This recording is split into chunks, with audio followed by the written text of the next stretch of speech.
Remedies available to aggrieved party in case of misrepresentation. मतलब अगर misrepresentation होता है तो जो एग्रीव्ड पार्टी है उसके पास क्या क्या रेमेडीज है, मतलब वो क्या क्या कर सकती है। तो आपको ये तो पता ही है कि मिसरिप्रेजेंटेशन के केस में जो कॉन्ट्रैक्ट्स होते हैं वो वॉइडेबल होते हैं।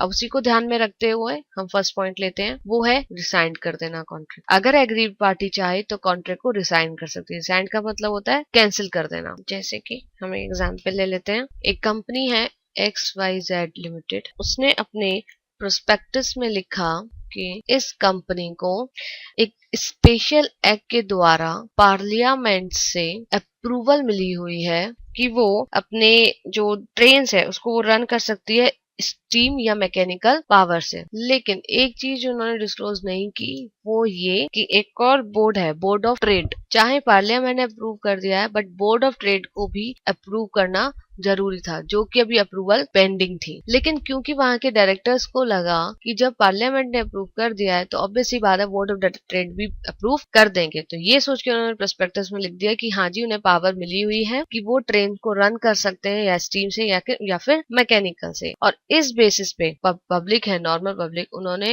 इस इंफॉर्मेशन पे रिलाई किया और शेयर्स खरीद लिए। बाद में बोर्ड ऑफ ट्रेड ने अप्रूवल नहीं दी। जब बोर्ड ऑफ ट्रेड ने अप्रूवल नहीं दी तो ये जो कंपनी है XYZ लिमिटेड ये वाइंड अप हो गई, मतलब ये कंपनी बंद हो गई। तो वहां पे जितने भी शेयर होल्डर्स हैं जिन्होंने की परचेज किए थे शेयर्स इसी बिलीफ पे, उन सभी शेयर होल्डर्स ने कंपनी पर केस कर दिया और कहा कि उन्होंने फ्रॉड किया है। इस केस में कंपनी ने फ्रॉड नहीं किया है शेयर होल्डर्स के लिए, क्योंकि यहाँ पे जो डायरेक्टर्स की इंटेंशन थी वो ये नहीं थी कि वो शेयर होल्डर्स के साथ फ्रॉड करें। उन्होंने इंटेंशनली कुछ भी गलत नहीं बोला था, बल्कि उन्हें लगा था कि उन्हें अप्रूवल मिल जाएगी, इसीलिए उन्होंने बोला था। ये उन्होंने अनइंटेंशनली किया, इसलिए यहाँ पर इसको हम मिसरिप्रेजेंटेशन बोलेंगे। तो यहाँ पर क्योंकि मिसरिप्रेजेंटेशन हुआ है तो शेयर होल्डर्स कॉन्ट्रैक्ट को रिसाइन कर सकते हैं, मतलब कि कैंसिल कर सकते हैं और उन्हें उनके पैसे अभी वापस मिल जाएंगे। हाँ, लेकिन कुछ ऐसी कंडीशंस हैं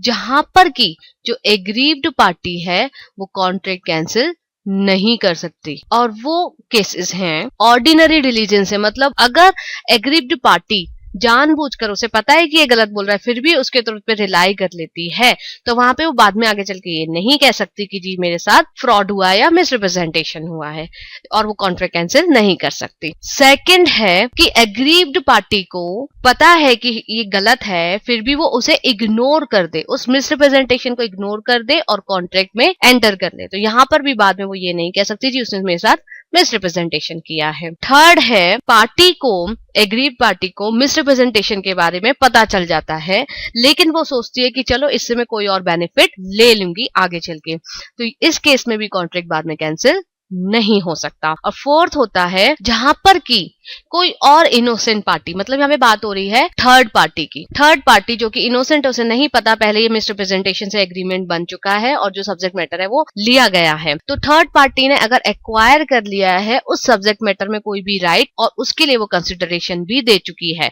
तो उस केस में भी कॉन्ट्रैक्ट कैंसिल नहीं हो सकता। और लास्ट है जहां पर की ओरिजिनल पोजीशन जो भी है सब्जेक्ट मैटर की वो नहीं मिल सके, मतलब कि वो जो सब्जेक्ट मैटर है वो कंज्यूम हो गया हो, तो उस केस में भी कॉन्ट्रैक्ट कैंसिल नहीं किया जा सकता। और इसमें सेकंड आता है जो रेमेडीज अवेलेबल होती है एग्रीड पार्टी की, वो है इंसिस्ट अपॉन दी परफॉर्मेंस। मतलब कि जो एग्रीड पार्टी है वो फर्स्ट पार्टी से जिसने की मिसरिप्रेजेंटेशन किया है उससे कह सकती है कि नहीं जी अब हमें उसी पोजीशन में उस एग्रीमेंट में लेकर आओ जिसमें कि वो होना चाहिए था एग्रीमेंट करने से पहले जो आपने बोला था। जैसे कि हमारा जो पहला वाला एग्जाम्पल है उसमें अब हो सकता है शेयर होल्डर्स कंपनी से बोले कि जो बोर्ड ऑफ ट्रेड की अप्रूवल रह गई थी वो अप्रूवल आप लेके आइए और ये कॉन्ट्रैक्ट को फुलफिल कीजिए जैसे कि ये होना चाहिए था। अब इसके पूरे के लिए एग्जाम्पल ले लेते हैं। ए ने बी से कहा कि मेरे यहाँ 1000 पीसेस क्लॉथ के एक बार में बनते हैं, आप चाहें तो चेक कर सकते हैं।